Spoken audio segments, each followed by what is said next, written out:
নিয়ে আসবো। আর একদম আমি বল পরের সপ্তাহে যেমন আমাদের শনিবার দেখলাম সমুদ্র বর্ষা। হ্যাঁ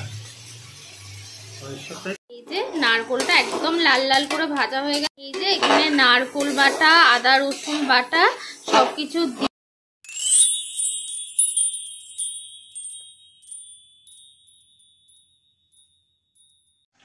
বাজার করে চলে এসছো? বাবা আজকে আবার ঝলমলে রোদ বেরিয়েছে। ব্যাগ বাজার করে চলো। কেন?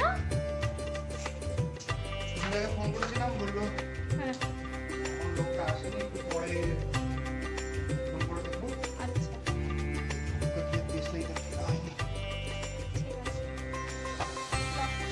না খোলো দেখো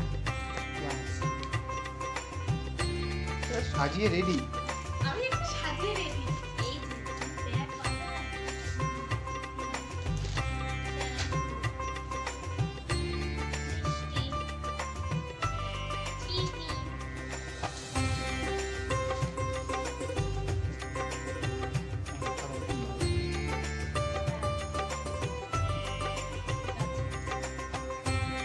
ওটা বেশি গায়ের সময় ঠিক না, মাছ আছে ওটার মধ্যে।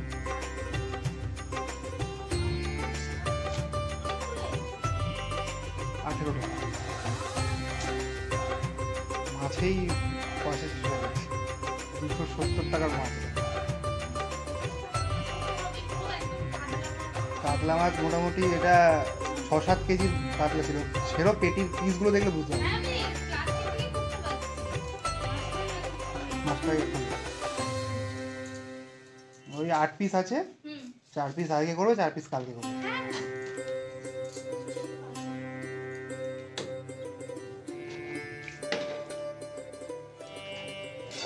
350 টাকা কেজি আর 1 কেজি মাছ।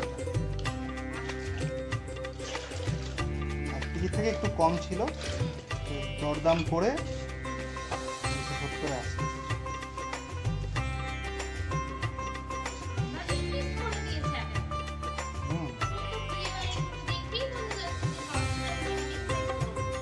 আমার বউ কাতলা মাছ খেতে দিয়েছে গাঠি কচু দিয়ে। এর থেকে ইলিশ মাছ সস্তা।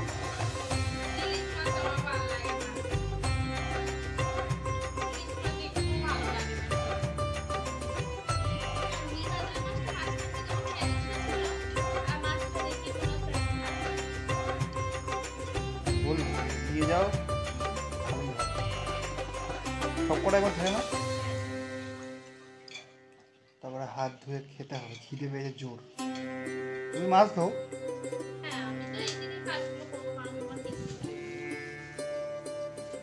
তেল টেল সব আছে দেখে নাও।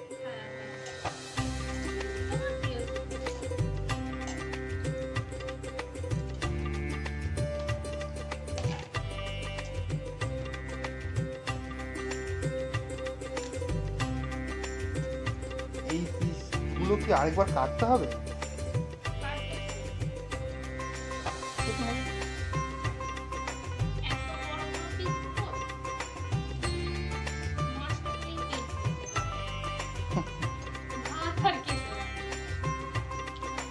কাতলা মাছ আমি এরকম প্রথমবার নিলাম, মানে আমি যেখান থেকে কাটতে বলেছিলাম ওখান থেকে কেটে যাবে না, আমি বুঝতে পারিনি যে এতটা হয়ে যাবে। মানে না করতে করতে অভ্যাস হবে আর কি। প্রথমবার এরকম কাতলা মাছ এরকম মানে আর বাড়িতে নিলে তো সেই ইয়ে করতো বাবা, মানে যে পরিচিত দোকান ওর কাছে যেতাম, ও ঠিক বুঝে দিয়ে দিত। এখানে তো আমাকে নিজেই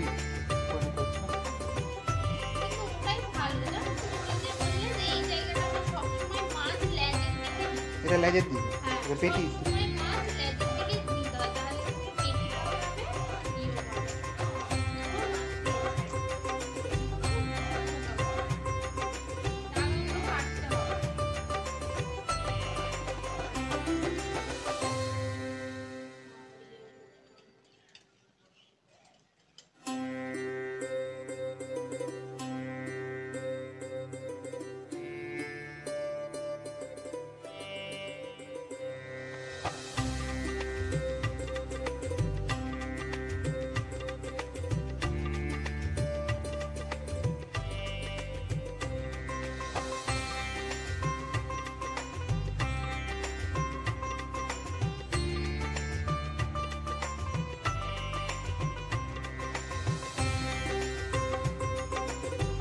আমি এদিকে মাছে নুন হলুদ সব কিছু মাখিয়ে নিচ্ছি, একটু সর্ষের তেল। আর তোমাদের দাদাভাই এদিকে বাজার থেকে পান্তুয়া এনেছিল।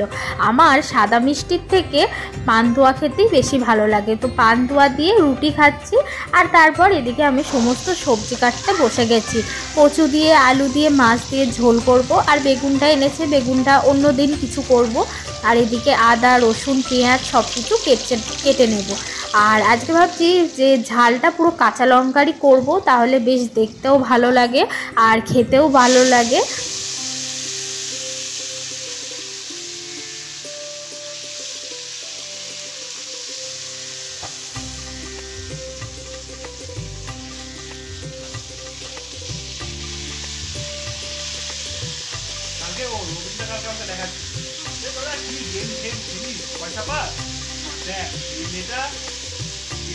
গেম খেলে কত লাখ লাখ টাকা কামাচ্ছে, গেম খেলে করে দেখা হলে কি, তারপরে ওই যে মেয়েটা লরির সামনে নাচে, ওই মেয়েটাকে দেখা যাবে গেম খেলে কত নেচে বলে ওই আর কি নেচে দেখি দেখা যাচ্ছে।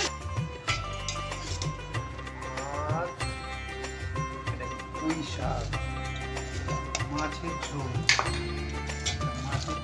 মাছের তেলের বড়া, আবার শুক্তো একদম দিয়েছে, কত রকমের পদ।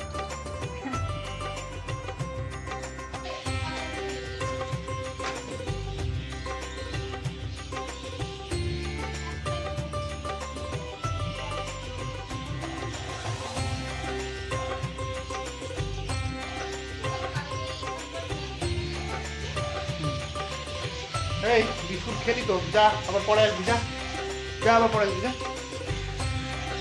আসবি, যা আবার না।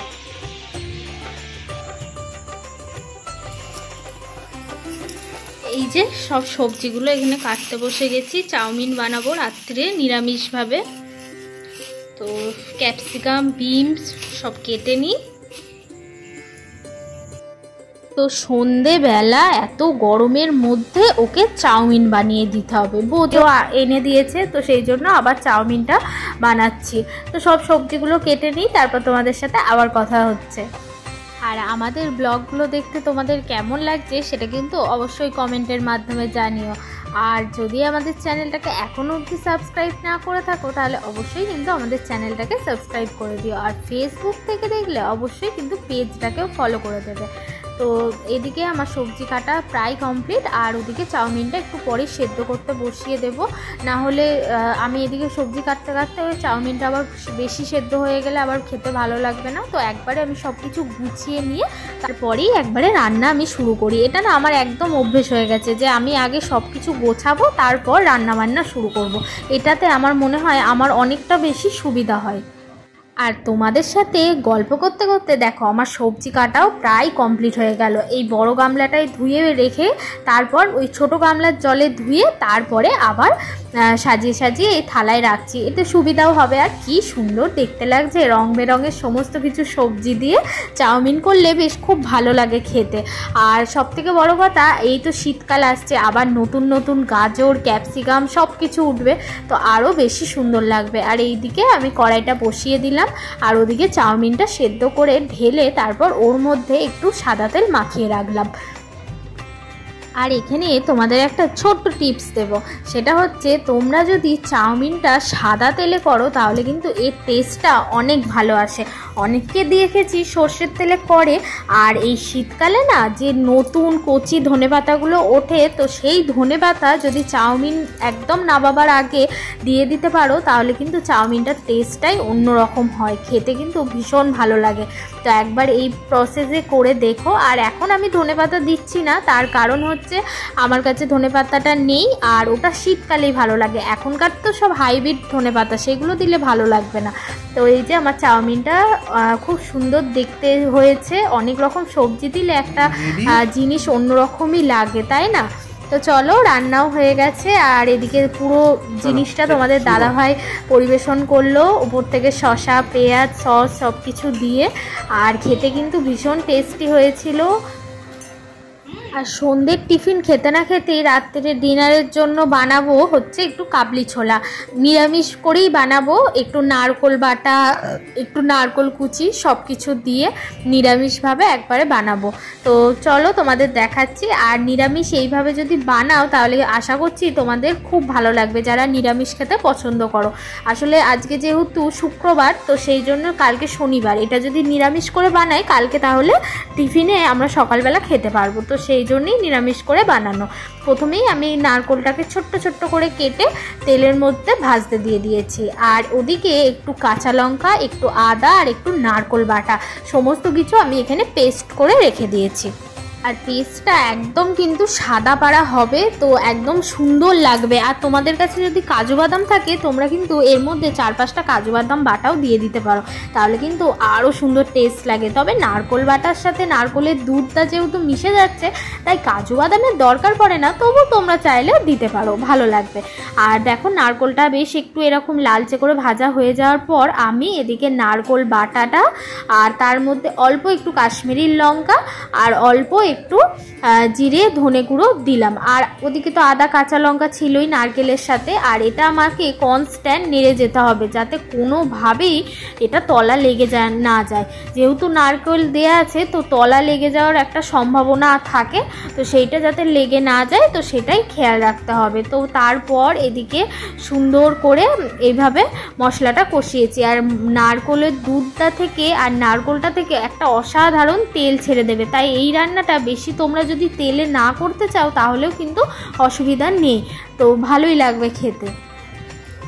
আর বেশ খানিকক্ষণ এইভাবেই নাড়াচাড়া করতে হবে, সমানে কনস্ট্যান্ট নেড়ে যেতে হবে যাতে কোনোভাবেই তলা লেগে না যায়। আর তারপর এই যে ওপর থেকে একটু নারকেল কুচি দিয়ে দিয়েছি। সবাই ভালো থেকো, সুস্থ থেকো, আজকের মতো টাটা।